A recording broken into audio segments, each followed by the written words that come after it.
সুন্দর মন, সুন্দর পৃথিবী, সুন্দর এই ভুবন। এই ভুবনকেও একদিন ছেড়ে চলে যেতে হবে। এটাই ভুলে গেছে মানুষের এই মন। তবে দুনিয়ার এই সৌন্দর্য, এই প্রকৃতি সবকিছু হারিয়ে একদিন আপন ঠিকানা, যেটা পরকালের স্থায়ী ঠিকানা, সেটা হচ্ছে কবর। আসলে আমরা দুনিয়ার কর্মব্যস্ততার জীবনে দুনিয়ার ব্যস্ততার মধ্যেই পড়ে আছি। পরকালকে ভুলে গেছি মানুষ।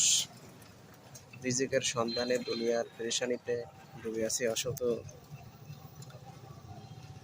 আমরা কি আসলে দুনিয়াতে পরকালের কথা কয়জন ভাবতেছি?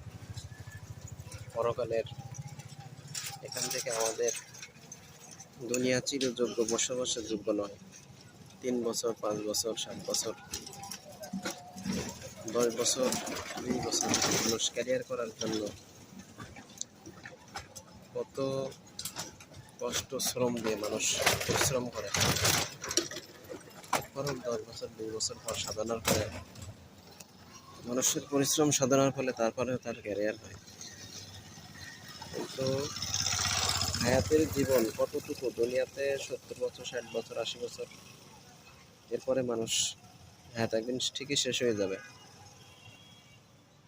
কিন্তু পরকালে অনন্তকাল, সেখানে অনন্তকাল চিরস্থায়ীভাবে সেখানেই থাকতে হবে।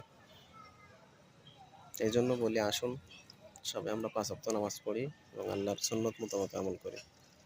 আসসালামু আলাইকুম রহমতুল্লাহ।